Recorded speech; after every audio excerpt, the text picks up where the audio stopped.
Kiusa aolewe na Muhehe. Changanya, alitumia akili. Sasa huyu mwanamke baada ya kuambiwa, kupewa unabii, maana unabii ni kuambiwa habari zako na habari za Mungu juu ya watu. Nabii unatakiwa uzungumze habari za mtu, sawa, ambazo Mungu amesema nayo kwamba huyu mtu huyu ana 1 2 3 4, amefanya 1 2 3 4. Unatakiwa umtabirie. Sio unakaa kuna mtu yuko hapa naona amevimba kichwa upande wa kushoto.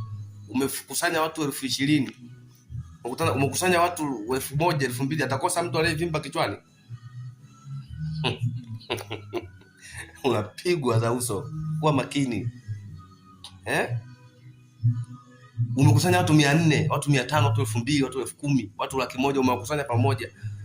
Watu 40,000, watu 50,000, 60,000 umewakusanya pamoja. Anakosekana ambaye hajazaa. Kwamba kuna mtu yuko hapa anahangaika na uzazi, ana miaka mingi hajapata mtoto. Huo ni unabii? Huo ni unabii? Unabii unamfesi mtu.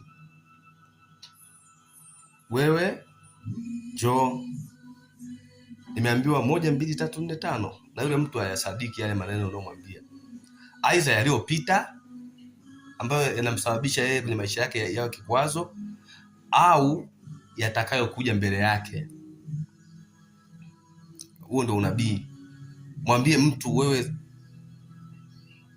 kuna laana au kuna kosa ulilifanya nyuma, ulizini, uliiba, uliua mtu, ulitapeli, ulichinja. Hii ndio inakusababisha wewe usipokee baraka zako. Ulitembea na mke wa mtu, wewe ulilala na mke wa mtu. Aidha ulilala na mke wa ndugu yako, wewe ulilala na mke wa ndugu yako. Hiyo ndio laana au road au inayokusumbua, ndio teso linalokusumbua hata utoki kwenye ile eneo kwenda mbele. Sasa Mungu anasema tubu hiyo dhambi ili Mungu afanye nini? Akusamee.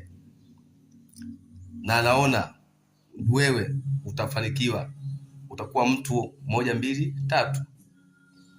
Mwaka huu au tarehe hii au mwezi huu kabla haujaisha, utapokea taarifa ya 1 2 3 yatokee. Huyu ndo nabii. Na mwingine lakini huwezi kuwa nabii tu kwa kusema eti umekusanya watu kibao eti Mungu ananiambia sasa hivi naona Mungu ananiambia sasa hivi